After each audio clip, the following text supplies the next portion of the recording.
নবীর দেশ বড় আশ্চর্যের দেশ। তা আমার প্রিয় নবীজি মাকে চিৎকার দিয়ে ডাকছে, মা ওঠো, মা ওঠো। নবীর মায়ের কোনো জবাব আসে, নবীর মা একদম চুপচাপ হয়ে গিয়েছে। দূর থেকে উম্মে আইমান দৌড় দিয়ে আসে, বলছে মুহাম্মদ সাইড হও, সাইড হও।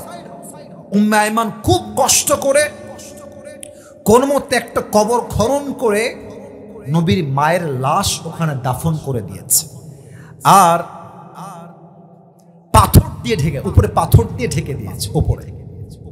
তো হাদিসে আসছে উম্মে আইমান কবর দেওয়ার পরে নবীজি মায়ের কবরে এমনি দুই হাত দিয়ে ঝুঁকে গেছে।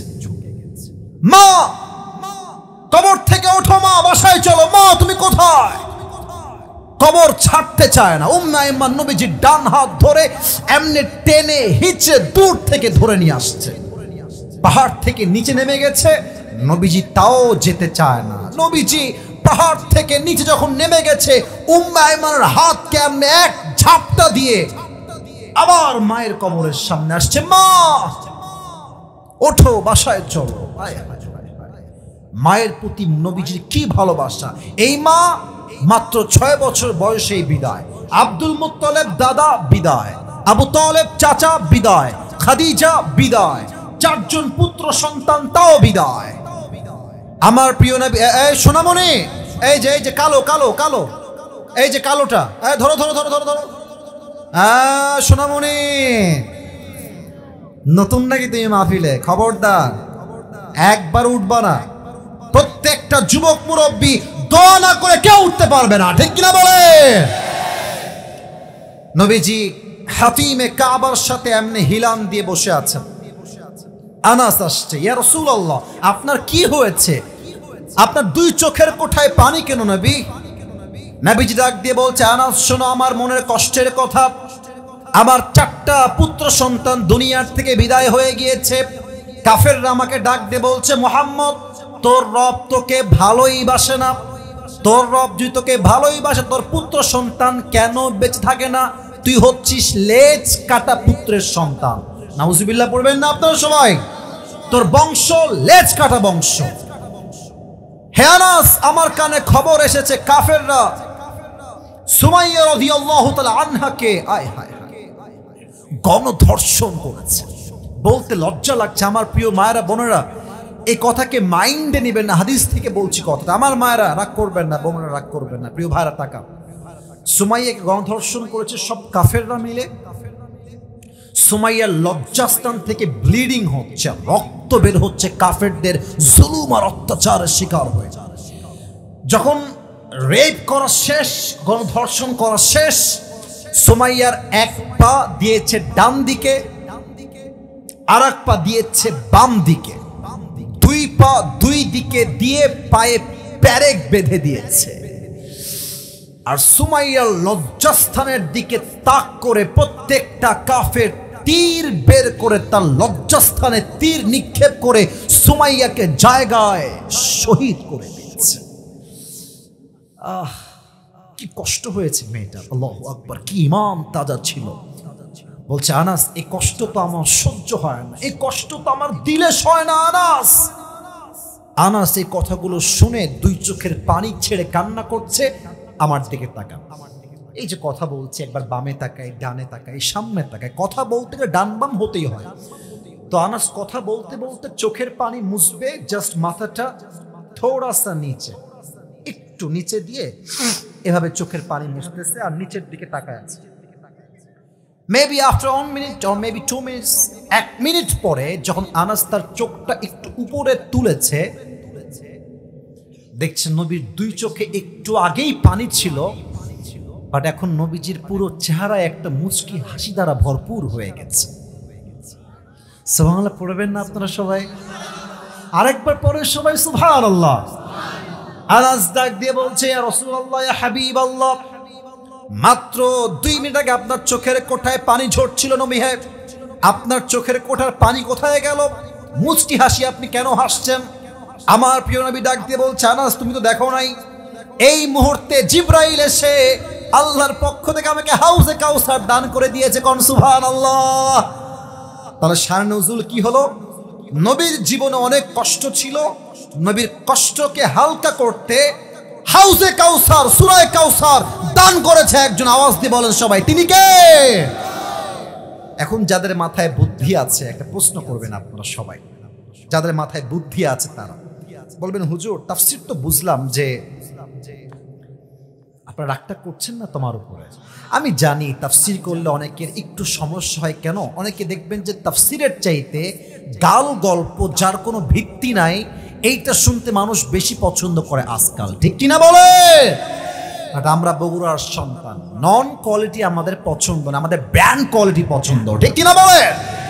প্রশ্ন কি হতে পারে, হুজুর নবীর 4টা ছেলে হারায় গেছে, 4টাই পুত্র ছেলে। তো আল্লাহ যদি নবীকে বলতেন, নবী আপনার 4টা ছেলে হারায় গেছে, তো এই নেন আর একটা ছেলে, শান্ত হন, হারিয়ে গিয়েছে 4টা ছেলে, বাট আল্লাহ দিচ্ছেন হাউজে কাউসার পানি। ভাই বুঝবেন, পায়ে হাত বুঝবেন, হারিয়ে গিয়েছে ছেলে, আল্লাহ দিচ্ছেন পানি। বগুড়ার ভাইরা, পানির সঙ্গে ছেলের কোনো সম্পর্ক কি বাহ্যিক দৃষ্টিতে হতে পারে? না, হতে পারে না। যদি আল্লাহ আর একটা ছেলে দিতেন যে নবী হ্যাঁ একটা ছেলে হারিয়ে গেছে, নেন আর একটা ছেলে, শান্ত হন।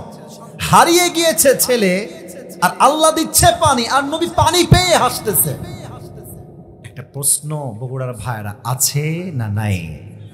নবী হাসলেন কেন? আমি তাফসীরে 4টা ব্যাখ্যা পেয়েছি, ইন ভেরি শর্টকাট ওয়ে বলা ট্রাই করছি। যুবক ভাইরা মুখস্থ করবেন 4টা ব্যাখ্যা। 1, নবী হেসেছেন 1 নম্বর কারণ, নবী হে আপনার 4টা ছেলে উঠিয়েছি, ঠিক আছে, আপনি টেনশন করবেন না।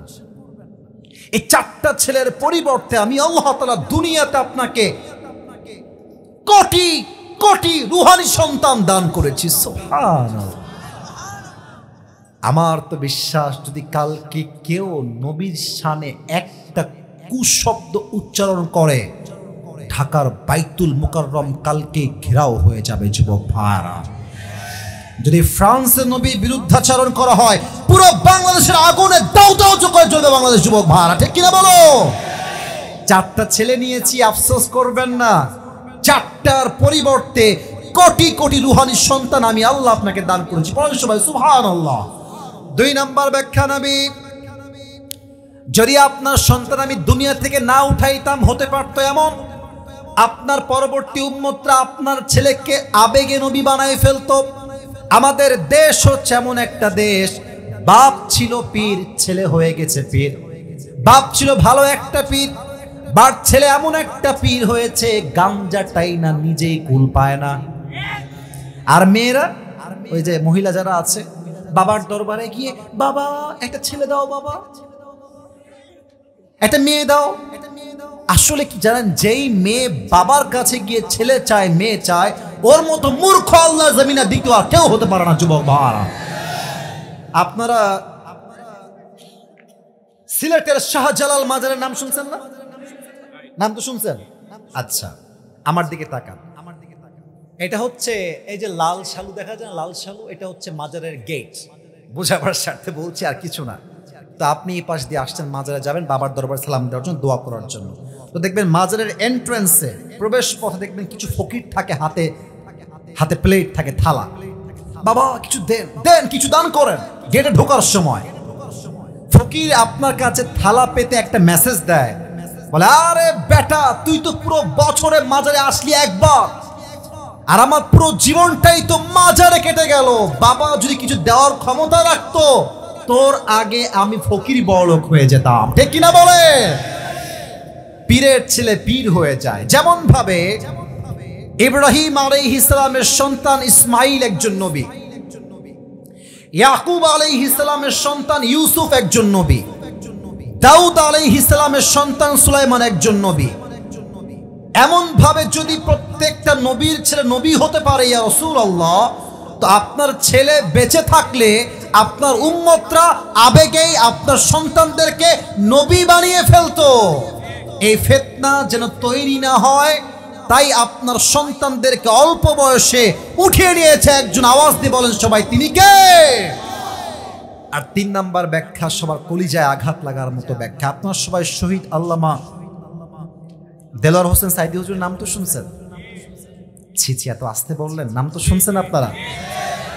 আমি আসিফের হাতে কোরআন। আমি কোরআন হাতে রেখে কসম করা যায় না, বাট কোরআনটা হাতে নিয়েছি সম্মানার্থে, বোঝাবার স্বার্থে। আমি সাইদি হুজুরের কয়েকশো ওয়াজ শুনেছি, কয়েকশো ওয়াজ, বাট আমি আপনাকে গ্যারান্টি দিয়ে বলছি, আপনি লিখবেন ইউটিউবে বগুড়ায় সাইদি হুজুরের তাফসীর, আমি আল্লাহকে সাক্ষী রেখে বলছি, আমি আসিফের পুরো এই ক্যারিয়ারে আমি সবচেয়ে বেশি যে ওয়াজ সাইদি সাহেবের শুনেছি, এটা ছিল বগুড়ার মাটিতে সেই ওয়াজটা। কি সুন্দর ওয়াজ, আল্লাহু আকবার। আপনি এটা মুরব্বীরা বুঝবে, যুবকরা খুব ভালো বুঝবে না, তোমরা মুরব্বীরা ভালো বুঝবে। আমরা আলোচকরা আসি, আমাদের নিয়ম থাকে 1 ঘন্টা ওয়াজ করব, কিন্তু সাইদি সাহেব 2 ঘন্টার বেশি তাফসীর পেশ করতেন। ইভেন বগুড়ার ওয়াজ যদি আপনি শোনেন, বগুড়ার মানুষ এই যে বসেছে তাফসীরে, বসে বসে সাইদি সাহেবের ওয়াজ শুনছে, উনি বলেই যাচ্ছে, মানুষগুলো চাতক পাখির মতো বসে বসে তাফসীর শুনো সাইদি সাহেবের, যুবক ভাড়া, ঠিক কিনা বলো? এই সাইদি সাহেবকে আগামীতে আমরা চেয়েছিলাম দেশের প্রধানমন্ত্রী হিসেবে দেখতে। ওরা বুঝে গেছিল যে এই লোক যদি বেঁচে থাকে, এই দেশে ইসলামের রাজ অচিরেই কায়েম হয়ে যাবে। নির্বিচারে গোপনে হত্যা করা হয়েছে, এটা আমার বিশ্বাস। উনি মরেন না, ওনাকে হত্যা করা হয়েছে, যুবক ভাইরা আমার। তাকে বলা হলো কি যে সাইদি সাহেব হচ্ছে রাজাকার, আর সাইদি সাহেব স্পষ্ট ভাষায় বলেছিলেন, হিন্দুস্তানের রাজাকাররাই আমি সাইদিকে রাজাকার বলতে পারে। আর উনি একটা কথা বাঘের মতো উচ্চ কণ্ঠে বলেছিলেন, যদি কেউ আমাকে রাজাকার বলে তা প্রমাণ করতে না পারে, সে পিতৃ পরিচয়হীন অবৈধ সন্তান বগুড়ার ভাড়া। এত মিথ্যাচার মিডিয়ার মাধ্যমে করলেও আওয়ামী লীগের ভাইরা, কিন্তু ক্ষমতার পতনের পরে স্পষ্ট প্রমাণ হলো, যাদেরকে দিয়ে সাইদি সাহেবকে রাজাকার বানানোর মিথ্যা চেষ্টা করা হয়েছিল, এরা সব বাধ্য হয়ে তার বিরুদ্ধে সাক্ষী দিয়েছিল। সাইদি সাহেব ওয়াল্লাহে 1971 সালে তার গায়ে রাজাকারের কোনো দাগ লাগে নাই, বগুড়ার ভাইরা আমার, ঠিক কিনা বলো? এত ট্রাই করলেন, সম্মান নামাই দিবেন, আল্লাহ আকাশচুম্বী করে দিবেন। এবার আসেন মিজানুর রহমান আজহারীর নাম তো শুনছেন, এত আস্তে কম কেন? শুনছেন তো সবাই নাকি? আমার তো মনে হয় যে উনি নেক্সট মান্থে আসবে, জানুয়ারি মাসে ইনশাআল্লাহ। মানে আপনি দেখবেন যে লোক কারে কয়, আপনি দেখবেন যে মানুষের সমাগম কারে কয়, এই সমাগম দেখলেই কাফেরদের হৃদয়ে জ্বালা পড়া শুরু হয়ে যায়।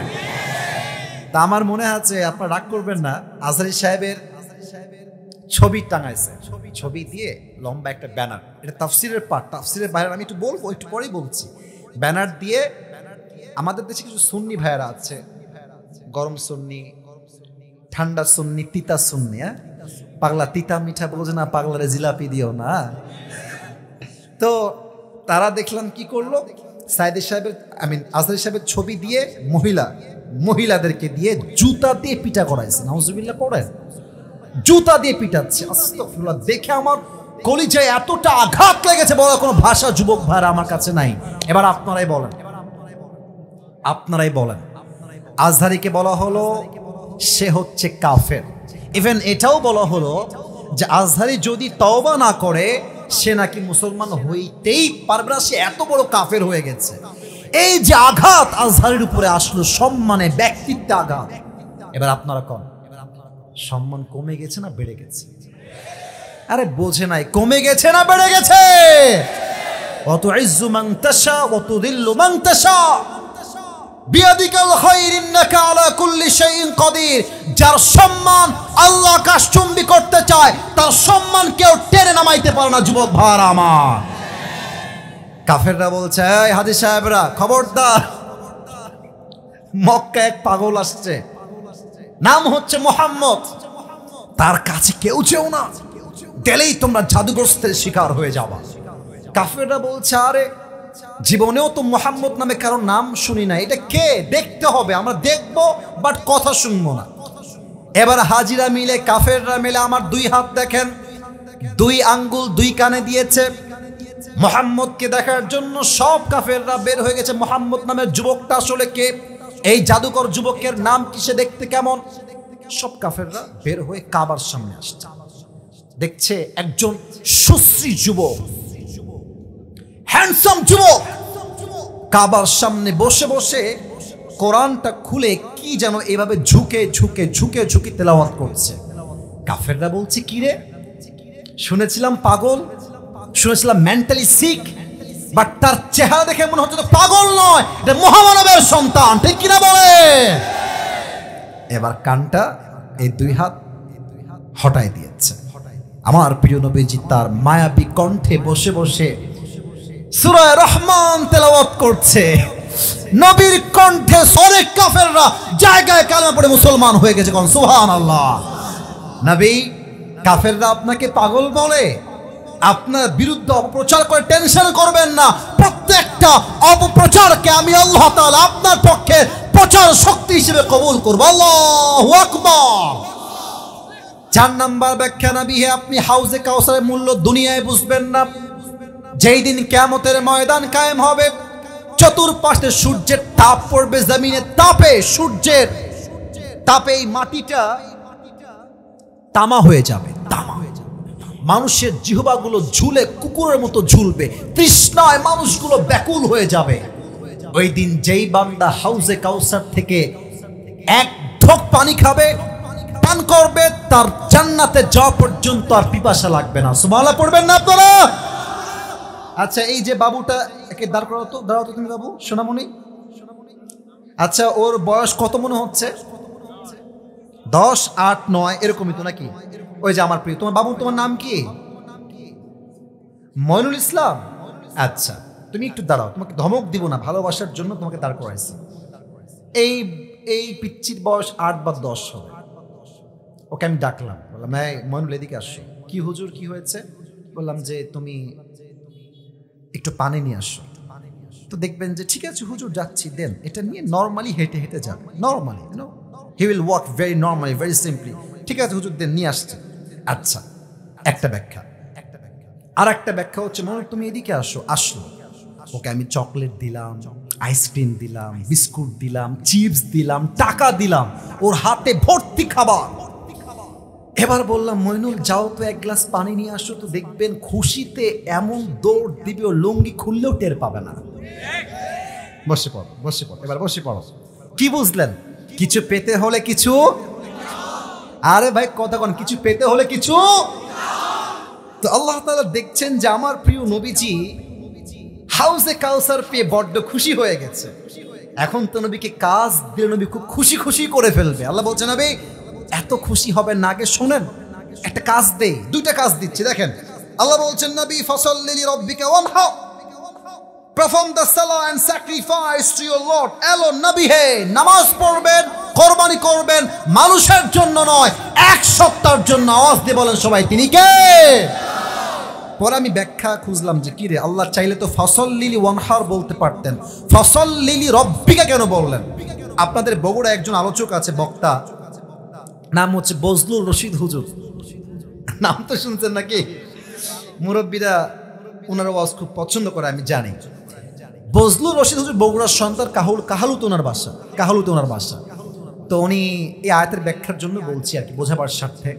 উনি হয়তো টাঙ্গাইল বা অন্য কোনো জেলায় ওয়াজ করতে গেছে, রাত বাজে 12টা বা 11:30। ওয়াজ মানুষজন দিল থেকে, কলিজার থেকে ওয়াজ শুনছে। হঠাৎ করে মাঠের পেছন থেকে স্লোগান আসছে, আমার নেতার আগমন, শুভেচ্ছা, স্বাগতম। আমার নেতার চরিত্র ফুলের মতো পবিত্র, নামাজ পড়ে না এক ওয়াক্ত। তো হুজুর ভয় পেয়ে গেছে, কে রে আসলো? তো দেখছে যে নেতা সাহেব গাড়ি নিয়ে আসলেন, নেমে ঘুরে স্টেজে উঠে গেলেন। তো এসেই নেতা সাহেব বলছেন যে আমাকে এখনই মাইক দিতে হবে, আমার অনেক কাজ আছে, তো সময় নেই, আমাকে যেতে হবে, মাইকটা দিলে খুব ভালো হয়। হুজুর বলছে, বগুড়ার থেকে আসছি ওয়াজ করতে, মাইক খাওয়ার থেকে মাইক দেওয়াই ভালো হবে। তো হুজুর মাইকটা নেতা সাহেবকে দিয়ে দিয়েছে। তো নেতা সাহেব মাইকটা নিয়ে কোনো সালাম কালাম নাই, বগুড়ার ভাইরা সুলপুলরা কোনো সালাম কালাম নাই। প্রিয় ভাইরা আমার, নামাজ নামাজ নামাজ, কথার আগেও নামাজ, মাঝেও নামাজ, শেষেও নামাজ। হুজুর বলছে ইয়ার ইয়ে তো জান্নাত সে ভাগ কে দুনিয়া মে আই হ্যায়। এত ভালো নেতা তো আমি জীবনেও দেখি নাই, মাশাআল্লাহ। তো নেতা সাহেব বক্তব্য দিয়ে নেমে গেছে। তো হুজুর খুবই চালাক, বগুড়ার সুলপুল কিন্তু সত্যি খুবই চালাক হয় যুবক ভাইরা। তো হুজুর খুব চালাকি করে ওর যে চামচা আছে নেতা, বলছে তো কানটা দে, কান দিয়েছে। বলছে কিরে তোর লিডার তো খুব ভালো রে, কমপক্ষে তো 70-80 টাকা তাহাজ্জুদ তো পড়ে না কিরে। তো ওই ছেলে আবার আর এক বদমাইশ বলছে যে হুজুর কিসের তাহাজ্জুদ, কিসের 5 ওয়াক্ত নামাজ, এর সঙ্গে 5 দিন একসঙ্গে আছি, রাগ করবেন না ভাষাটা শুনে। বলছে একসঙ্গে 5 দিন আছি, এই শালা 1 ওয়াক্ত নামাজও পড়ে না। তার মানে কি বুঝলেন? কিছু নেতা নামাজ পড়তো আল্লাহর জন্য নয়, নামাজকে তারা ভোট পাওয়ার জন্য ব্যবসার হাতিয়ার হিসেবে ইউজ করতো। যুবক ভাইরা আমার, এই নামাজ দিয়ে কোনো দাম নাই। আর যুবকদেরকে বলবো এই চল নামাজ চল, বলবে যে হুজুর আমার প্যান্ট খারাপ। আছে না আছে না আছে না, আসলে প্যান্ট না ওর চরিত্রই খারাপ যুবক ভাইরা আমার। না, তাফসিরের মাঝে আমার আর একটা কথা মনে পড়ে গেল, বলা তো যাবে না, বলে রাগ করবেন মনে হয়। বলা যাবে না, যাবে না, যাবে না। আচ্ছা সবাই একটা কাশ দেন। আপনারা সবাই ঠিকঠাক, এটাই প্রমাণ বগুড়ার সন্তান। আসলে আমরা কোরআনকে দিল থেকে ভালোবাসি আমার বগুড়ার ভাইরা। লিল্লাহি তাকবীর। বলতে চাচ্ছিলাম আল্লাহ তাআলা বলেছেন নামাজ এবং কোরবানি আল্লাহর জন্য হবে। যেই যুবক বয়সে নামাজি হতে পারে না, সে বুড়া বয়সে ভালো নামাজি হইতে আসলে কিন্তু পারে না। ছোট্ট একটা গল্প মনে পড়ে গেল, জাস্ট বলে শেষ করছি তাফসীরটা। ব্যাঙে আর সাপে ছিল চরম বন্ধুত্ব, ব্যাঙ আর সাপ। তো একদিন ব্যাঙ ডাক দিয়ে বলছে সাপ বন্ধু আমার, তোমার গায়ের যে রং ব্ল্যাক কালার, জাস্ট ওয়াও, তোমার গায়ের রং তো অনেক সুন্দর বন্ধু। আবার তোমার যখন ফেনা তুলে এমনে সাপের ফেনা, জাস্ট ওয়াও, দেখতে সত্যি খুব সুন্দর লাগে আমার। আর বন্ধু তুমি যখন ফসফস ফসফস করো, just looking like a wow, happy লাগে দেখতে আমার। তো সাপ তো ব্যাঙের পাম্পটি খেয়ে ফুলে গেছে, আমি মনে হয় সত্যি অনেক সুন্দর। তো ব্যাঙ বলছে বন্ধু তোমার সবই সুন্দর, তবে একটা বিষয় আমার মোটেও ভালো লাগে না। বলছে কি বন্ধু? বলছে বন্ধু তুমি যখন রাস্তা দিয়ে হাঁটো তখন তিরিং বিড়িং করে হাঁটো, এই তিরিং বিড়িংটা আমার পছন্দ হয় না। বন্ধু তুমি কি একটু সোজা হয়ে হাঁটতে পারো না? তো সাপ বলছে বেয়াদব, তোর এত বড় সাহস, সাপের ভুল ধরিস বেয়াদব কোথাকার, এমনে ফস করে উঠেছে। আর ব্যাঙ বলছে ও বাবা এত প্রশংসা করলাম, একটাও ভাল লাগলো না, একটা বদনাম করলাম গায়ে লাগলো। বন্ধু তুমি সুবিধার লোক না, 1 লাফ দিয়ে পুকুরে পড়ে গেছে। আর বামে ছিল একটা রাখা, বলছে কে রে ফসফস করলো, দৌড়তে আসছে, দেখছে মাশাআল্লাহ সাপ মামা এমনে ফেনা তুলে আছে, কাঁঠালের রাখালের হাতে ছিল বিশাল বড় একটা লাঠি। বিসমিল্লাহ বলে সাপকে ওখানেই শুরু করে দিয়েছে। মা এমন মার দিয়েছে 5 মিনিটে সাপ একদম সোজা হয়ে গেছে। এখন 2 ঘন্টা পরে ব্যাঙ বলছে কিরে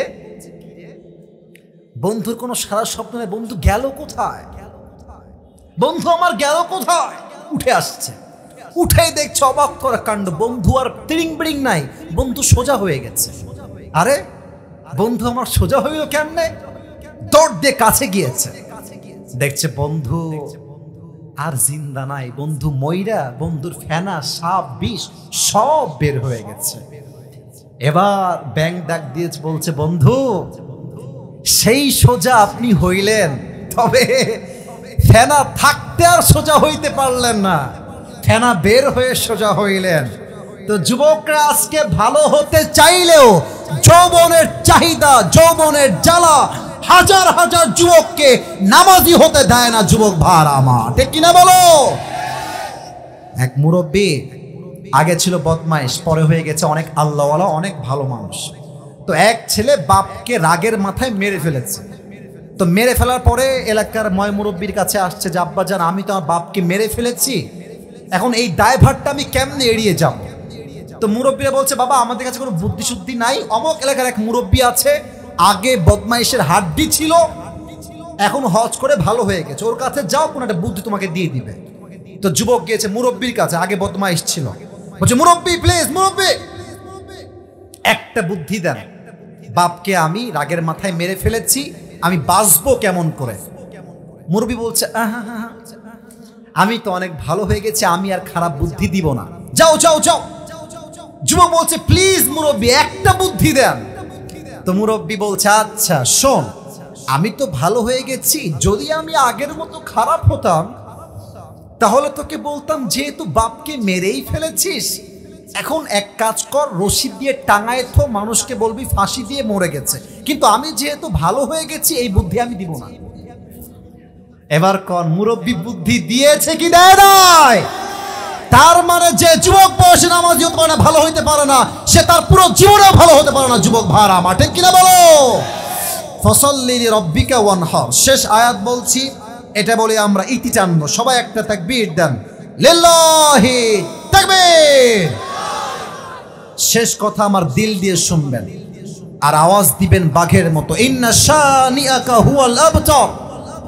নবী হে, যে আপনার শানে কটূক্তি করবে আমি আল্লাহ তার বংশকে নির্বংশ করে দিব, আল্লাহর ওয়াদা। এখান থেকে আমাদের শিক্ষা একটাই, বগুড়ার ভাইয়েরা আমার, আগামীতে সংসদে আইন পাশ হবে, আমার মাতৃভূমি বাংলাদেশে যদি কোনোদিন কোন নাস্তিক ব্লগার আমার নবীর শানে একটা কুশব্দ উচ্চারণ করে, বাইতুল মুকাররমের সামনে তাকে দাঁড় করিয়ে ওপেনলি লাইভ ব্রডকাস্টে ফাঁসির কাস্টে ঝুলিয়ে নবীর শানে যে বেয়াদবি করবে তাকে হত্যার আইন দণ্ড আমরা চাই। যুবক ভাইরা আমার, আর যদি এই আইন পাশ না করা হয়, আপনারা কেউ শাপলা চত্বরের ইতিহাস ভুলে যাবেন না। যদি আমার নবীর সম্মানকে রক্ষা করবার জন্য আইন পাশ না করা হয়, আগামীতে আবার শাপলা চত্বর কায়েম হবে, আবার জিহাদ হবে, আবার আমরা তাজা রক্ত ঢালবো। কারা কারা যদি হাত লাগে দেখা দাও।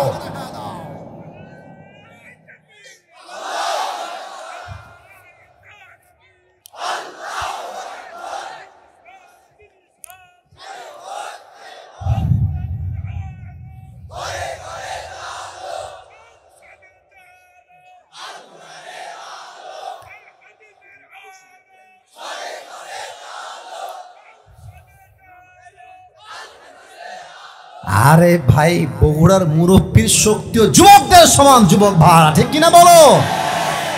আমি ভেবেছি যুবকের স্লোগান দিচ্ছে, চশমা পরে দেখি মুরব্বী আব্বাজান স্লোগান দিচ্ছে, তার মানে আমরা বগুড়ার সুলপুল বয়স হলেও আমাদের শক্তির তেজ কমে না। ঠিক কিনা বলেন? নারে তাকবীর। আল্লাহ তাআলা কবুল করুন, সকলে পড়া আমিন। এবার সবাই মিলে দুইটা হাত তুলতে হবে, সবাই please raise your two hands. সবাই আমি যা যা বলবো আপনারা তাই তাই বলবেন। বলেন সবাই দিল থেকে, বলেন সবাই আল্লাহ। বাপরে, সাউন্ড কি সুন্দর! দিল থেকে আল্লাহর আরশ পর্যন্ত সাউন্ড যাবে আমাদের। দিল থেকে ডাকতে হবে, আওয়াজ ইম্পর্টেন্ট না, দিল থেকে হওয়া জরুরি। দিল থেকেও ডাকবো, আওয়াজ দিয়েও ডাকবো। বলেন সবাই আল্লাহ। আমরা দিল থেকে আজকে এই বগুড়ার মাটিতে তোমার কাছে তওবা করলাম। ও আল্লাহ, তুমি আমার জীবনের সব গুনাহ মাফ করে দাও। হাত উপরে রাখেন, বলেন সবাই দিল খুলে আমিন। শেষ কথা আমাকে বলবেন সবাই, বলেন সবাই হুজুর, হুজুর আমরা আপনাকে ওয়াদা দিলাম, ওয়াদা দিলাম আমরা বগুড়ার সুলপুল দোয়া না করে কেউ উঠে এমনে বলবেন যাব না। বলেন সবাই উঠে যাব না। বলেন সবাই দিল খুলে ইনশাআল্লাহ। নারায়ে তাকবীর। আমি টুপিটা দিতে চাই। আমি পুরো ওয়াজটাকে just within 1 minute or 2 minutes explain করছি। Just summary of the lecture, বক্তব্যের সারাংশ। আপনারা সবাই একটু দিল দিমাগ খুলে দেন। আজ যত নাম্বার পারার থেকে তাফসীর করেছি, ডান বাম হবেন না, একটু আমলটার জন্য দিল থেকে শুনে যান যে আজকে মাহফিলে আপনি কি পেলেন, কি শিখলেন। জানতে হবে, বুঝতে হবে, বুঝলেই হবে না, মানতেও হবে, ঠিক কিনা বলে? কত নাম্বার পারার তাফসীর হয়েছে আজ? সূরাটার নাম কি ছিল? এই সূরার আয়াত সংখ্যা কয়টা? আবার বলেন সবাই, কয়টা? রুকু সংখ্যা কয়টা? ওরে বাবারে, মাদানী নামাকে বলেন সবাই মারহাবা। প্রত্যেকটা সূরার তাফসীর পেশ করতে লাগে মোট 5টা বিষয়। বলেন সবাই কয়টা? প্রথম হচ্ছে সঠিক তেলাওয়াত, 2 সঠিক তরজমা, 3 কেন নাজিল হয়েছে, কখন নাজিল হয়েছে, শানে নুজুল লাগে, 4 লাগে ব্যাখ্যা, 5 লাগে শিক্ষা। বলেন 5 নাম্বার লাগে কি? আমরা সঠিক তেলাওয়াত শুনেছি, সঠিক তরজমাও শুনেছি। আর যদি আমি কাউকে ডেকে প্রশ্ন করি যে ভাই বলেন তো এই সূরার শান নুজুল কি হবে, ছোট্ট কথা, অল্প কথা, হুজুর আল্লাহর হাবিব অনেক কষ্টে ছিলেন, তার কষ্ট দূর করতে এই সূরা কাউসার নাজিল করেছে 1 সপ্তাহ। আওয়াজ দিয়ে বলেন সবাই তিনি কে? 3 নাম্বার শেষ। 4 নাম্বার আসেন ব্যাখ্যা। ইন্না আ'তাইনাকাল কাউসার, ব্যাখ্যা বলেছিলাম কেমন? হারিয়ে গিয়েছে ছেলে, হিসাবে সান্ত্বনা হিসেবে আরেকটা ছেলে পেলে সান্ত্বনা হতো, বাট হারিয়ে গিয়েছে ছেলে, আল্লাহ হাদিয়া দিয়েছেন হাউজে কাউসার বা পানি। বলেন সবাই হাউজে কাউসার বা। এর ব্যাখ্যা বলেছিলাম মোট কয়টা? 4টা। বলেন সবাই কয়টা? এটা ভেরি ইম্পর্টেন্ট, একটু বুঝে নেবেন। 4টা ব্যাখ্যা নবীর হাসির এবং এই আয়াতের ব্যাখ্যা। 1, নবীর হাসির প্রথম কারণ নবী হে 4টা সন্তান নিয়েছিল, কি হয়েছে? আপনার জন্য আমি আল্লাহ তাআলা কোটি কোটি রুহানি সন্তান দান করে দিব। সুবহানাল্লাহ পড়বেন না আপনারা? 2 নাম্বার নবী, আপনার ছেলেরা যদি বেঁচে থেকে বড় হয়ে যেত, হতে পারে আপনার আগামী উম্মতেরা আপনার ছেলেকে আবেগের বশে নবী বানায় ফেলতো, যাতে করে উম্মতের মাঝে ফিতনা তৈরি না হয়। এই জন্য অল্প বয়সে আপনার সন্তানদেরকে, পুত্রদেরকে উঠায় নিয়েছে একজন। আওয়াজ দিয়ে বলেন সবাই তিনি কে? 3 নাম্বার নবী, কাফেররা আপনাকে পাগল বলে, কাফেররা আপনাকে চরিত্রহীন বলে, কাফেররা আপনাকে লেজ কাটা বংশ বলে, টেনশন করবেন না নবী।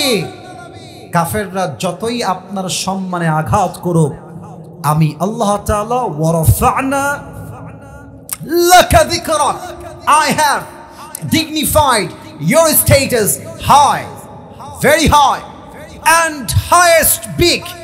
আমি আল্লাহ আপনার সম্মানকে আকাশ বাতাস ঝাঁপিয়ে, সাতাকাশ কাঁপিয়ে আপনার মর্যাদা আমি আল্লাহ তাআলা আরশ পর্যন্ত পৌঁছে দিয়েছি। কোন সুবহানাল্লাহ।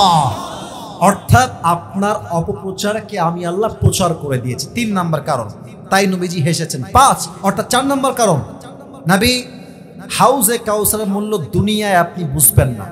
যেই দিন কিয়ামত কায়েম হয়ে যাবে, সূর্যের তাপে মাটিগুলো তামা তামা হয়ে যাবে, মানুষের জিহ্বাগুলো তৃষ্ণায় ঝুলবে কুকুরের মতো, অস্থির হয়ে যাবে মানুষগুলো।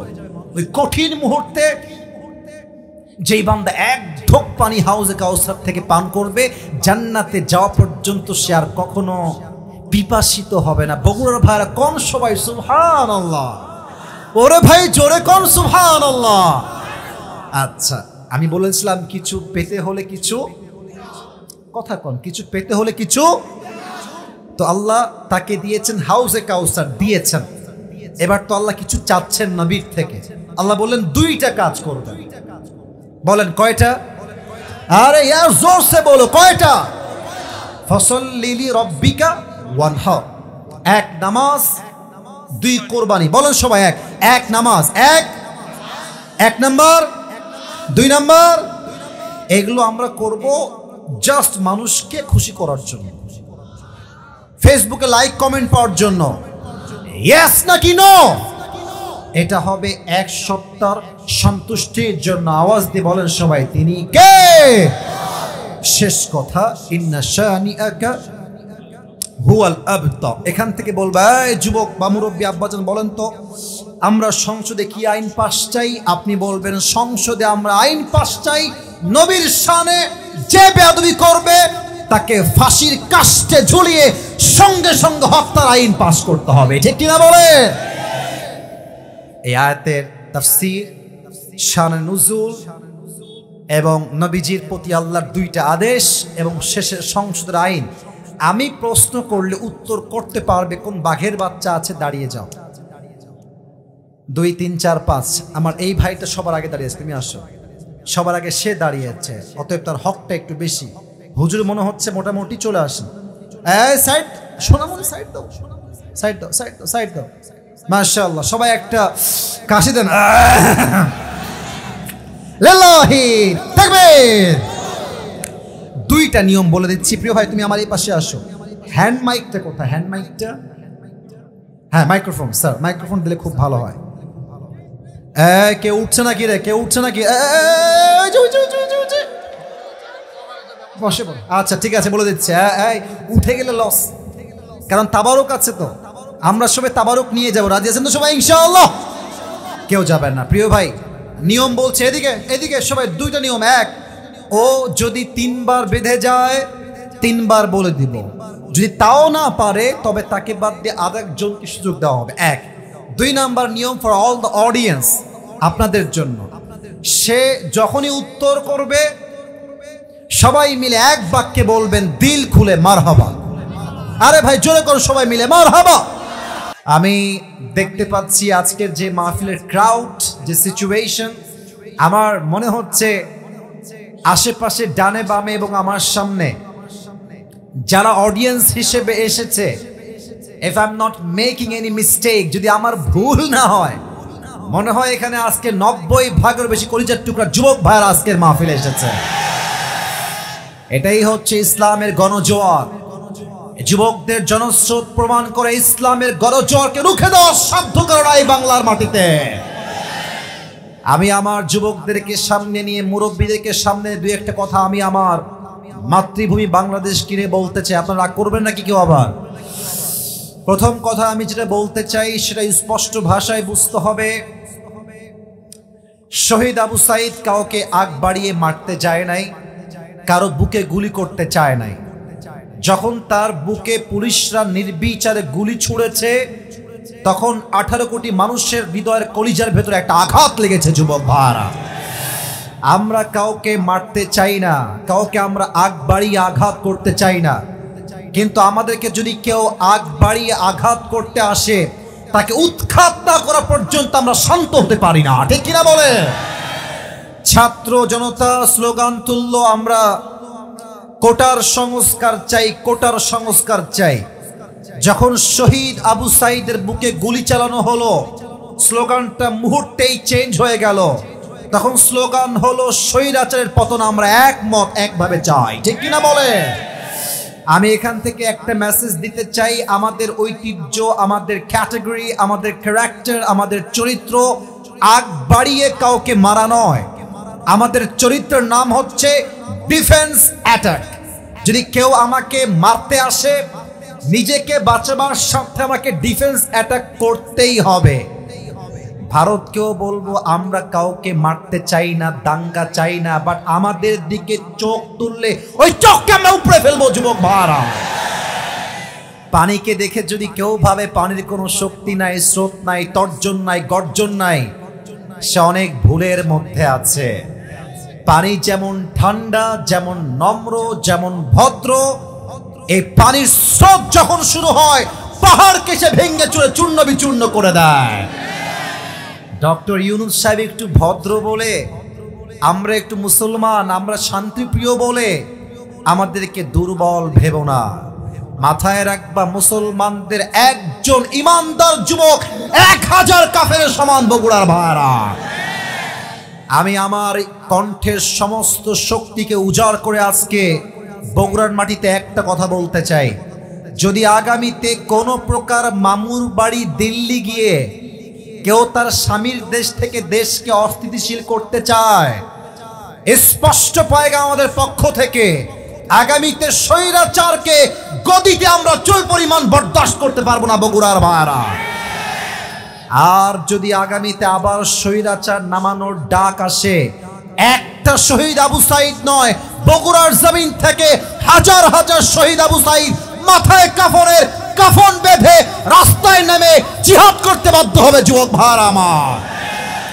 কারা কারা প্রস্তুত হাত তুলে আল্লাহকে দেখা দাও।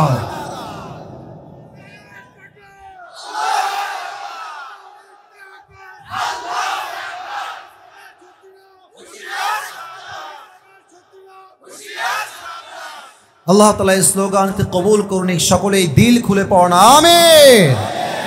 খালি খালি স্লোগান দিলে হবে না, ইমানের জোর হতে হবে, বাঘের মতো সিংহের মতো গর্জন দিয়ে কথা বলতে হবে। আমরা বগুড়ার সন্তান, আমরা কেউ কাপুরুষের সন্তান নই, আমরা সব বীর পুরুষের সন্তান।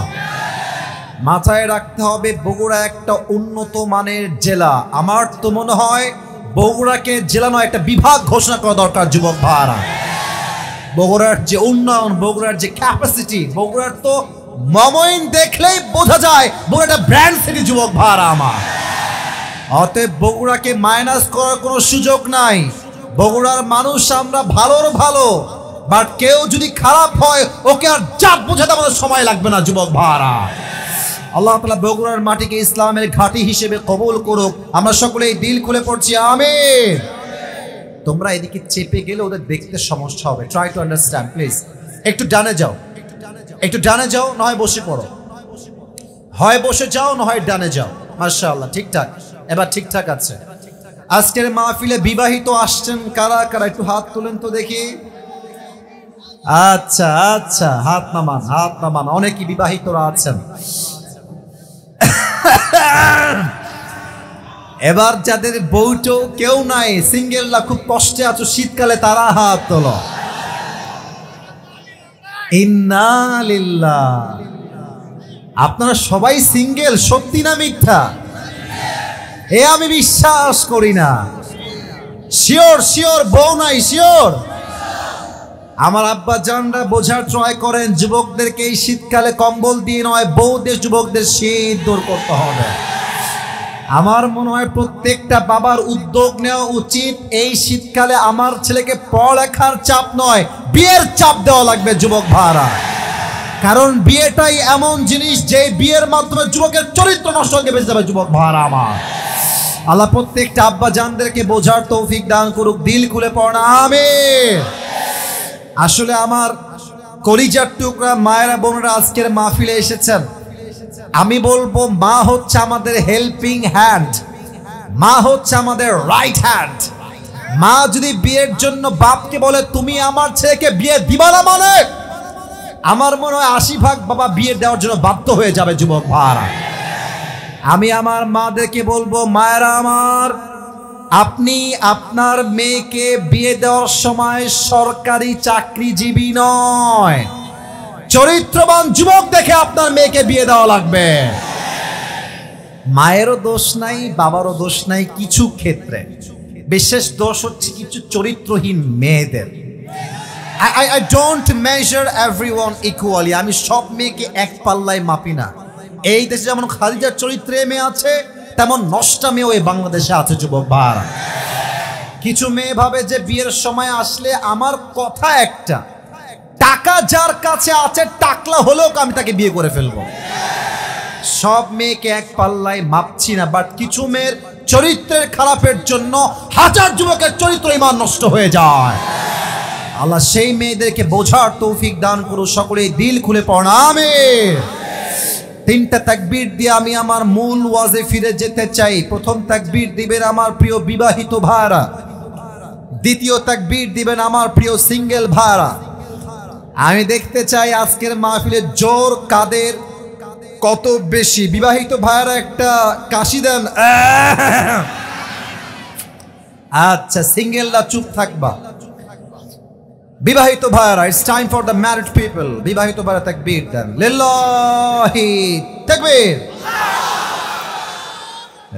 এই সিঙ্গেলরা, ভাবসাব কিন্তু খুবই খারাপ। বিবাহিতের গায়ে খুবই জোর আজকে, আমি নিজেই দেখতে পাচ্ছি।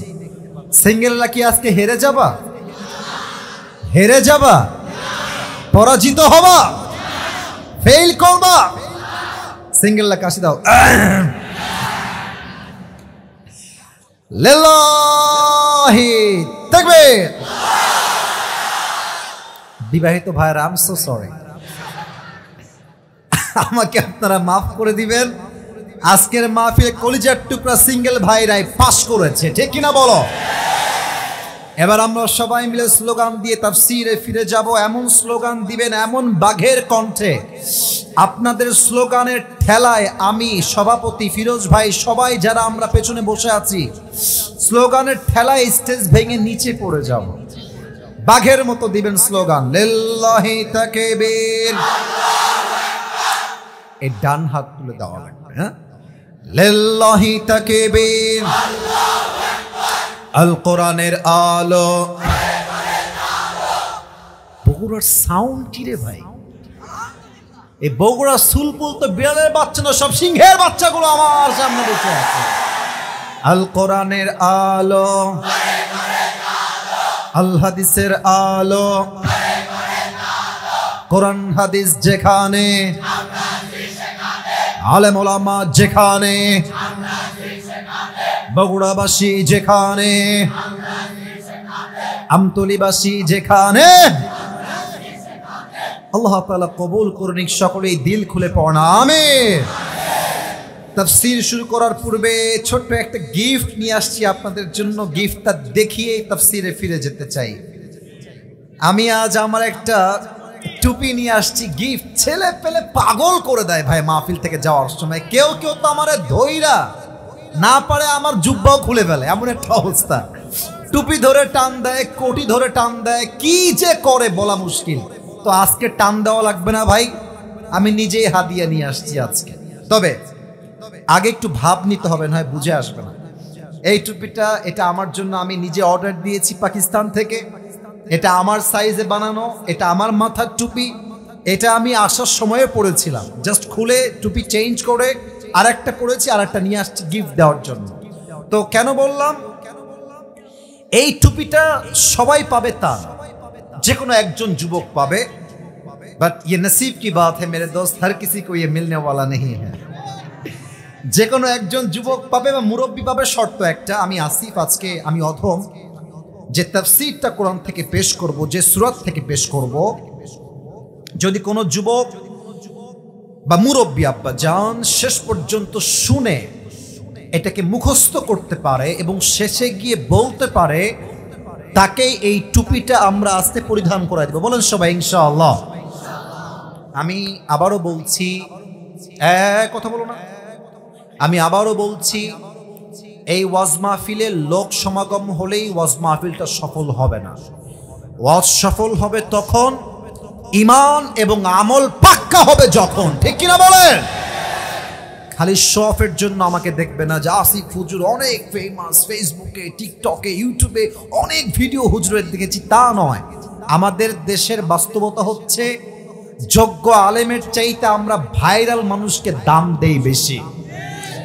কারো ফ্যান ফলোয়িং বেশি হওয়া যদি ব্যক্তির সফলতার মাপকাঠি হতো, আমার মনে হয় হিরো আলম সবচেয়ে বড় সফল ব্যক্তি হতো।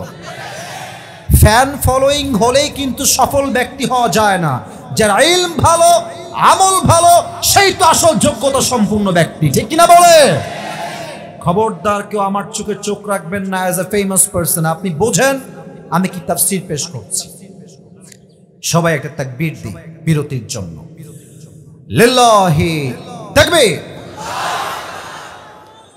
আজ কোরআন থেকে আমরা একটা ছোট্ট সূরার তাফসীর পেশ করব।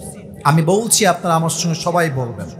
সূরাটার নাম হচ্ছে সূরাতুল কাউসার। বলেন সবাই, যুবক ভাইরা, সূরাটার নাম কি? সূরাতুল। এটা হচ্ছে কোরআনুল কারীমের সবচাইতে বড় সূরা। বড় না ছোট? শুধুই কি ছোট না সবচেয়ে বেশি ছোট? মাত্র 3 আয়াত বিশিষ্ট একটা সূরা, এক লাইনেই শেষ। আমরা মাঝে মাঝে বলি না যে ছোট মরিচের this Surah is like that. এই সূরা যদিও খুবই ছোট্ট মনে হবে দেখে, মাত্র 3টা আয়াতের সূরা, বাট এটার ব্যাখ্যা, এটার ভলিউম, এটার এক্সপ্লেনেশন এত বিশাল। যদি কেউ সূরা কাউসারের তাফসীর পড়ে, তার এটা অনুভব হবে, রিয়েলাইজ হবে, ফিল হবে, অনুধাবন হবে যে আল্লাহ তাআলা ছোট্ট একটা ঝিনুকের ভেতরে পুরো আটলান্টিক মহাসাগর ঢুকিয়ে দিয়েছে। সুবহানাল্লাহ। এই সূরার মোট আয়াত সংখ্যা হচ্ছে 3টা। বলেন সবাই কয়টা? আর এই সূরার রুকু সংখ্যা হচ্ছে মোট 1টা। বলেন সবাই কয়টা? আর এই সূরাটা মাদানী সূরা নয়, এই সূরাটা হচ্ছে মাক্কি সূরা। বলেন সবাই মাদানী না মাক্কি? আর এই সূরা যে পারায় রয়েছে, এই পারাটা হচ্ছে 30 নম্বর পারা। বলেন সবাই কত নম্বর পারা? This is the basic knowledge of this সূরা। এটা হচ্ছে সূরার প্রাথমিক ধারণা। যে পুরস্কার নিতে আসবে শেষে, তাকে বলবো সূরা নাম্বার কি বলো, কতটা সূরা, কয়টা আয়াত, কয়টা রুকু বলো, এই সূরা কি মাদানী না মাক্কি বলো, কয় নাম্বার পারায় আছে বলো।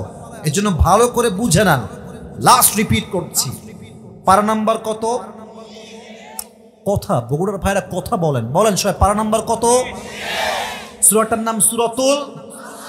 এই সূরার মোট আয়াত সংখ্যা কয়টা? রুকু সংখ্যা কয়টা? এটা কি মাদানী সূরা না মাক্কি সূরা? মাশাআল্লাহ। যে কোনো সূরার তাফসীর যদি কেউ পেশ করতে চায়, there are 5 things that is most important to talk about। 5টা বিষয়ে রিপ্রেজেন্ট না করলে, উল্লেখ না করলে, মেনশন না করলে কোন সূরার তাফসীর কখনো সম্পূর্ণ হয় না বগুড়ার ভাইরা। 5টা বিষয়। ইমাম সানাউল্লাহ পানিপত্তি রহমতুল্লাহি আলাইহি লিখেছেন, 5টা বিষয় তাফসীর করতে it is must, it is really must thing to talk about, বলতেই হবে। 1, রাইট প্রনাউন্সিয়েশন, সঠিক তেলাওয়াত। 2 হচ্ছে রাইট ট্রান্সলেশন, সঠিক তরজমা। 3rd হচ্ছে what's the background behind it, when Allah subhanahu wa ta'ala has revealed this surah, why he has revealed this surah, what's the background behind it, Allah ta'ala এই সূরা কখন নাজিল করেছে, কেন নাজিল করেছে, শানে নুজুল জানতে হবে। 4, what's the explanation of this surah, এই সূরার আয়াতের ব্যাখ্যা কি হবে তাফসীর থেকে। 5, final and last, what's the lesson that you have got from this surah, এই সূরার তাফসীর পড়ে আপনি কি শিক্ষা পেলেন, কি বুঝলেন, কি আমল করবেন। এই 5টা বিষয় না বললে কি কখনো সম্পূর্ণ হতে পারে? আসুন আমরা প্রথম বিষয়ে চলে যাই। আমি তেলাওয়াত করছি, তেলাওয়াতটা দিল দিয়ে শুনবেন। আউযু বিল্লাহি মিনাশ শাইতানির রাজীম, বিসমিল্লাহির রাহমানির রহিম। ইন্না আ'তাইনাকাল কাউসার ফাসাল্লি লিরাব্বিকা ওয়ানহার ইন্না শানিআকা হুয়াল আবতার। আল্লাহু আকবার। সঠিক তেলাওয়াত, it's done, it's finished, it's over, শেষ। দ্বিতীয় ব্যাখ্যা, দ্বিতীয় পাঠ, ট্রান্সলেশন, তরজমা। তরজমা বলছি সঠিক তরজমা। ইন্না আ'তাইনাকাল কাউসার, O my prophet, indeed we have granted you Kawthar on the day of judgment। হে রাসূল, আমি আল্লাহ তাআলা আপনাকে কিয়ামতের কঠিন দিনে হাউজে কাউসারের মতো একটা বিশাল বড় নিয়ামত দেওয়ার ঘোষণা দিচ্ছি। সুবহানাল্লাহ পড়েন সবাই। না, সুবহানাল্লাহটা দিল থেকে হয় নাই, আরেকবার পড়েন, আরেকবার পড়েন সবাই দিল থেকে সুবহানাল্লাহ। ফাসাল্লি লিরাব্বিকা ওয়ানহার, So perform the salah and sacrifice to your Lord alone. Nabi he, যেহেতু আমি আল্লাহ তাআলা আপনাকে হাউজে কাউসার দান করেছি, আপনি নামাজ এবং কোরবানি পড়বেন একমাত্র এক সপ্তাহ সন্তুষ্টির জন্য। বলেন তো সবাই সেই রব কে? বলেন সবাই সেই রব কে? আল্লাহ আমার রব, এই রবই আমার সব, দমে দমে তনু মনে তারি অনুভব। তোমার দুনিয়াতে আমি যেদিকে তাকাই, অথই নিয়ামতে ডুবে আছি সবাই। পাখ পাখালির কণ্ঠে শুনি তাসবিহ কলো রব, তাসবিহ কলো রব। আল্লাহ আমার রব, এই রবই আমার সব। রব কে? Last and final ayah. Inna shani'aka huwa al-abtar. O my prophet, indeed the one who hates you is truly cut off from any kind of goodness in this world and the next. হে রাসূল, যে আপনার শানে বিরুদ্ধাচরণ করবে, যে আপনার শানে একটা কটূক্তি শব্দ উচ্চারণ করবে, তার বংশ আমি আল্লাহ নিজে নির্বংশ করে দিব। যুবক ভাড়া, ঠিক কিনা বলে? এই হচ্ছে আয়াতের সঠিক তর্জমা। এবার আমি হাদিসের ঘটনার দিকে যেতে চাই। ঘটনাগুলো কানের মজা নেওয়ার জন্য শুনলেই হবে না, দিলের খোরাক নেওয়ার জন্য শুনতে হবে, জীবন পরিবর্তনের উদ্দেশ্যে। আমি আবারও লাস্ট ওয়ার্নিং দিচ্ছি, রাত বাজে প্রায় 11:30। আমি আসছি ঠিক 10:25 সময়। আমার কথা স্পষ্ট, ক্রিস্টাল ক্লিয়ার। আমি কথা স্পষ্ট বলতেই পছন্দ করি। যদি কেউ ওয়াজের মাঝে উঠে যাওয়া ট্রাই করে, ও লুঙ্গি টাইনা ধরে বসাই দিবেন। এখানে লুঙ্গি টানার সময় সাবধান যেন খুলে না যায়, মানে নর্মালি টান দিয়ে বসাই দিবেন। এই মাহফিলে আসা যাবে, বসে বসে খাওয়াও যাবে, কিন্তু এই মাহফিল থেকে উঠে যাওয়া যাবে না। যুবক ভাড়া, ঠিক কিনা বলে? আমি কিছু প্রশ্ন করছি, উত্তরের দিকে ফোকাস করবেন প্লিজ। বগুড়ার ভাই উত্তর দিবেন, না জানলে বলবেন, না জানলে বলবেন। আশা করছি আপনারা পারবেন। বলেন, আমার প্রিয় নবীজির বাবার নাম কি ছিল?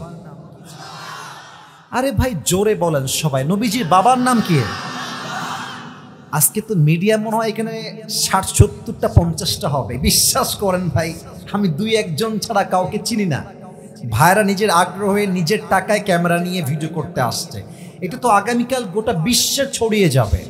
আপনাদের সাউন্ড এমন ভাবে হবে যেন এই দেশের প্রত্যেকটা জেলার মানুষ বলতে বাধ্য হয়, বগুড়ার সন্তান কোনো কাপুরুষের সন্তান নয়, এরা সব বীর বাহাদুরের সন্তানগুলো আমার সামনে বসেছিল। এরা বাঘের মতো সাউন্ডে কথা বলবেন। বলেন, আমার প্রিয় নবীজির বাবার নাম কি ছিল? Second question for all the people, মায়ের নাম কি ছিল আমার প্রিয় নবীজির? মা আমেনা। 3 নম্বর প্রশ্ন, আমার প্রিয় নবীজির দাদার নাম কি ছিল? আব্দুল। আমার প্রিয় নবীজির চাচার নাম কি ছিল? ভয় নাই, আবু তালেব। আরো 2টা প্রশ্ন বাকি আছে। নবীজি তার জীবনে মোট বিয়ে করেছেন অন এন অ্যাভারেজ 11টা। আমার প্রিয় নবীজির প্রথম স্ত্রী, যিনি প্রথম first wife of the last messenger Muhammad sallallahu alaihi wasallam, প্রথম স্ত্রীর নাম কি ছিল? মাশাআল্লাহ, রাইট আনসার। মাশাআল্লাহ, সবাই জানেন। শেষ প্রশ্ন এই চ্যাপ্টারে, নবীর সব বউ, আই রিপিট এগেন, আমি আবারও বলছি, আমার প্রিয় নবীজির সব বউ হয় ডিভোর্স ছিল অথবা বিধবা ছিল। আই রিপিট এগেন, আমি আবারও বলছি, আমার নবীর প্রত্যেকটা ওয়াইফ হয় ডিভোর্সড ছিল অথবা বিধবা ছিল। বাট নবীজির সব স্ত্রীর মাঝে একটা মাত্র বউ, যার আগে কখনো কোথাও বিয়ে হয় নাই, যিনি ভার্জিন কুমারী, তার নাম কি ছিল? রাদিয়াল্লাহু তাআলা আনহা। আর আমার প্রিয় নবীজির দুনিয়ার জীবনে পুত্র সন্তান হয়েছে মোট 4টা। বলেন সবাই জোরে সোরে, কয়টা? নবীজির বয়স যখন মাত্র 6, নবীজি মাকে নিয়ে মদিনার থেকে মক্কায় ফিরে আসছে। রাস্তা হচ্ছে হিল ট্র্যাক্স এরিয়া, চতুর্পাশে এই যে আপনারা বসে আছেন এটা তো মাটি, পাথর তো নাই। নবী যেখান থেকে মাকে নিয়ে ফিরে আসছেন পুরো জায়গাটা চতুর্পাশে পাথর আর পাথর, পাহাড়। নবীর মা হঠাৎ করে যেতে যেতে, look at my right hand, আমার ডান হাত দেখেন। নবীজির মা যেতে যেতে, আমি প্র্যাকটিক্যালি হাদিসটা বোঝাবার ট্রাই করছি for all the people of Bogura, বুঝবেন একটু। আমার হাত দেখেন, ডান হাতটা নবীজির মা এমনি বুকে শক্ত করে ধরে চুপ করে বসে গেছে। নবীজি দৌড় দিয়ে এসে বলছে, মা লাকি ইয়া উম্মি, আম্মা জান আপনার কি হয়েছে? আমার এই হাদিসে আপনি আপনার নিজের মাকে ঢোকান, আমি আমার নিজের মাকে ফিল করছি, and you should feel your mom here. আপনি আপনার মাকে অনুভব করেন যে নবীর সঙ্গে কি ঘটছে। বয়স মাত্র 6 বছর। নবীজির আম্মা জান বুকের প্রচন্ড ব্যথায় হাহাকার করতে শুরু করেছে নবীর সামনে। নবীর বয়স মাত্র 6 বছর। নবীজি বলছে, আম্মা জান অস্থির হবেন, আসেন। নবীজি 2 হাত কোলের মতো পেতে দিয়েছে, বলছে আম্মা আপনি এখানে শুয়ে পড়েন। মা আমেনা নবীজির 2 হাতে কোলের উপরে শুয়ে গেছে। এবার বোঝেন, মা শুয়ে আছে এইখানে, সন্তানের চোখ এইখানে। মা আমেনা নবীর দিকে এভাবে তাকায় আছে, আর নবীজিও মায়ের দিকে এক পলকে একভাবে মায়ের দিকে তাকায় আছে, আর বলছে আম্মা আপনার কি হয়েছে? আপনার কি বুকে ব্যথা করছে? আম্মা আপনার কি হয়েছে? নবীর মা একটা কথাও বলেন নাই, মাত্র 3টা বাক্য বলেছেন। এক, ইয়া মুহাম্মদ কুল্লু জাদীদিন বাল, প্রত্যেক নতুন জিনিস একদিন পুরাতন হয়ে যাবে। ওয়া কুল্লু হাইয়িন মাইয়িত, প্রত্যেকটা জীবিত মানুষ একদিন মৃত হয়ে যাবে। ওয়ালাকাদ ওয়ালাদতু তুহরা, বাট মুহাম্মদ আমি আমেনার বিশ্বাস, আমি দুনিয়াতে এমন এক সন্তান গর্ভে ধারণ করেছি, দুনিয়াতে আমি এক এমন সন্তানের মা হয়েছি যে সন্তান পুরো পৃথিবীকেই তার আলো দ্বারা আলোকিত করে ফেলবে। বলেন সবাই সুবহানাল্লাহ। এই কথা বলেই নবীজির মা নবীজির কোলেই শেষ, স্পট ডেথ, জায়গায় শেষ। নবীজি বুঝতে পারছে না নবীজির মায়ের সাথে কি হয়েছে আসলে। উম্মে আয়মান বুঝে গেছে নবীর মা দুনিয়ার থেকে বিদায় হয়ে গেছে। আমি যখন লাস্ট টাইম উমরাহ করতে গেলাম, আমি দোয়া করি সবার জন্য, আল্লাহ সবাইকে একবার হলেও নবীর রওজায় গিয়ে সালাম পেশ করার তৌফিক দান করুন। আমিনটা দিল থেকে পড়তে পারলেন না, তাই না? হতে পারে আপনার আমিনটা আল্লাহ তাআলা আজকে কবুলও করতে পারে। পড়েন সবাই আমিন। নবীজির রওজায় গিয়ে কি একবারের জন্য সালাম পেশ করতে মনে চায় না? আমাদের দিলে চায় না, চায় না, চায় না? নবীর শহরে ঢুকলেই বুঝবেন যেন আপনি একটা জান্নাতের বাগানে ঢুকে গেছেন। পড়েন সবাই সুবহানাল্লাহ। আমি যখন গেলাম, এটা মেবি 2022 বা 23-এর কথা, এই তো 1.5-2 বছর আগের কথা। তো জাস্ট মনে পড়ে গেল হাদিসের মাঝে, তাই বলছি বোঝাবার স্বার্থে। নবীজির রওজার সামনে আমি গেলাম হচ্ছে ঠিক রাত 3টা বা 2টা বাজে, তাহাজ্জুদের সময়। দেখলাম যে শত শত যুবক, শত শত হাজার হাজার মানুষ নবীজির রওজার সামনে দাঁড়িয়ে তাহাজ্জুদের জায়নামাজে 2 চোখের পানি ছেড়ে কান্না করছে। সুবহানাল্লাহ পড়বেন না আপনারা সবাই? তা আমি নিয়ত করলাম, আজ যেহেতু কেবল বাংলাদেশ থেকে এসেছি, আজ আমি আর এখানে থাকছি না, যাই ফ্রেশ হয়ে আসি। চলে গেলাম হোটেলে ফ্রেশ হওয়ার জন্য। তারপরের দিন আমি এশারের আগেই খাওয়া দাওয়া ডান, সব খেয়ে ফেলেছি এশারের আগে, রাতের খাবার বাদ এশা। ভেবেছি এইটা যে আজকে এশারের নামাজ পড়ে এখানেই ঘুমাবো, এখানেই তাহাজ্জুদ পড়বো, এখানেই থাকবো, আজ কোথাও যাব না। তো এদিকে দেখেন, এটা হচ্ছে নবীজির রওজা ডান পাশে, আর আমি ঠিক ফ্রন্ট সাইডে শুয়ে গেছি। আমার সামনে আমার আইফোন রাখা আছে, অ্যান্ড্রয়েড ফোন রাখা আছে, আমার ভিসা রাখা আছে, আমার কার্ড রাখা আছে, অনেকগুলো রিয়েল রাখা আছে। তো এই রিয়াল, আইফোন মানি ব্যাগ, টাকা, ফোন সব আমার বুকের সামনে রাখা আছে। রাত বাজে মেবি 8 থেকে 9টা। আমি ওখানে ঘুমায় গেলাম, অ্যালার্ম দিয়ে ঘুমায় গেলাম। বিশ্বাস করেন যুবক ভাইরা, মুরব্বী আব্বা জানেরা, সারা রাত ঘুমায় থাকলাম।